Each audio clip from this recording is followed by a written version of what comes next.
大家有没有发现，智能手机买回家后，还没有用上半年，在操作的时候就已经感觉到有些卡顿了。最初可能很多人都以为是手机里没用的垃圾内容太多，使得手机运行过程有些吃力。这时候大部分人的操作都是点击手机管家，把手机给清理一下。可实际上，手机变卡和这些内容是没有多大关联的。真正需要做的是将这3个开关给关闭掉，关了之后，手机不论是用多久都不会变卡。我们先看第一步，我们按着顺序依次点击打开设置，我们往上滑找到关于本机，点击进入，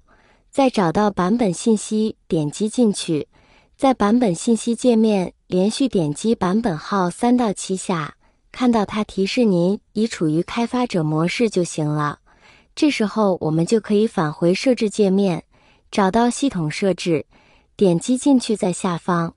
我们就可以看到开发人员选项了，我们就点击进去，在这里我们就往下滑动，我们找到窗口动画缩放，还有过渡动画缩放，以及动画程序时长的调整，我们都给它关了。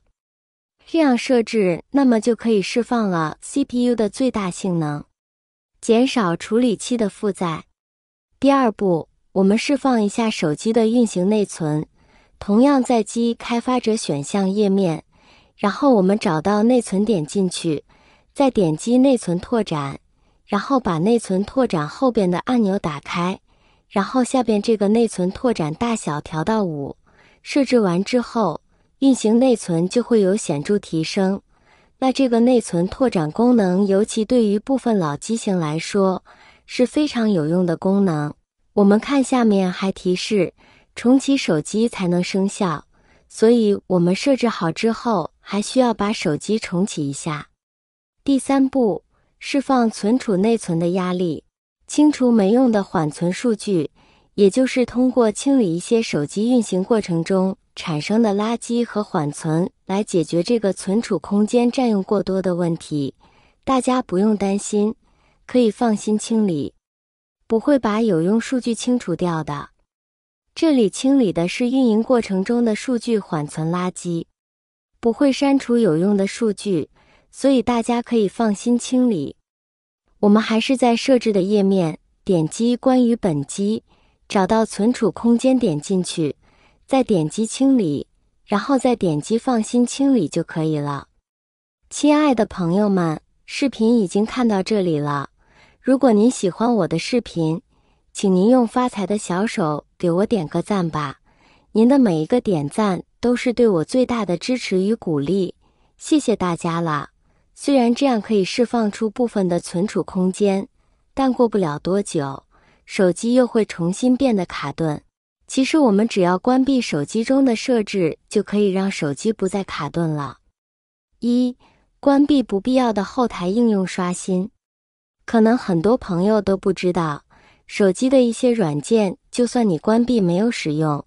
它还是会在后台自动刷新内容的。就比如在使用手机时，明明没有打开某个软件，但它却不定时的给你推送一些新消息或更新内容。其实这个就是软件在后台自动刷新。这种频繁的后台活动不仅会消耗大量的手机电量，还会占用系统资源，导致手机运行变慢。因此，我们可以选择关闭一些不常用的应用后台刷新功能。具体操作方法：打开手机的设置功能，找到应用和服务，点击进入后再选择应用启动管理。在这里，我们就可以看到所有已安装应用的列表。如果应用后面的开关是打开的，就说明该应用它会自动启动并在后台活动。所以对于那些不需要在后台自动刷新的应用，我们就要将它后面的开关关闭，并将允许自启动、允许关联启动以及允许后台活动的开关都关闭。2. 锁屏画报。锁屏画报是指手机在锁屏状态下会显示一些精美的图片或者新闻资讯，给用户带来一些视觉和心灵上的享受。但是这些画报也有一个弊端，就是会占用手机的网络和电池资源，而且可能会影响用户解锁手机的速度和体验。如果你不想看到这些画报，或者觉得它们对你没有什么吸引力，那么你可以关闭锁屏画报功能，这样可以节省网络和电池资源，也可以提高解锁手机的速度和体验。关闭锁屏画报的方法也很简单，只要在设置里找到壁纸或者锁屏画报的选项，然后取消勾选即可。3.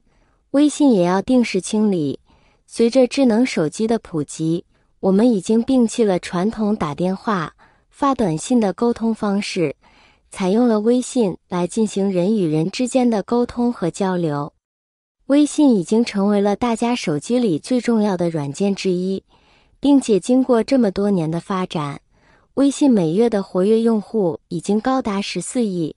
所以说微信对每个人来说，其重要性更是不言而喻的。但随着微信的使用次数越来越多，大家是否有注意到微信界面缓存的很多内容都是非常占用内存的？微信如果不定期清理的话，也会使手机变得卡顿。如何正确清理微信中没有用处的缓存内容，以此来释放更多的内存空间呢？第一步，需要在微信右下角点击我的按钮，进入到设置界面。在设置中有一项名为通用的按键，然后点击它，进入之后就会在通用的页面上找到名为微信存储空间的小类目，点进去就可以操作了。这时候就需要大家等待一小会，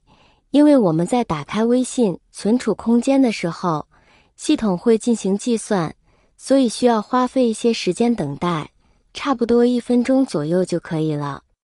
之后系统会计算出微信这项应用在手机中所占用的所有内存数量。不管什么品牌的手机，我们在使用1-2年之后就会发现手机速度大不如前，经常会出现变慢变卡的情况。那么我们该如何来解决这些问题呢？当然，有些朋友会通过更换新手机来解决这个现象。那么很多人在手机出现卡顿之后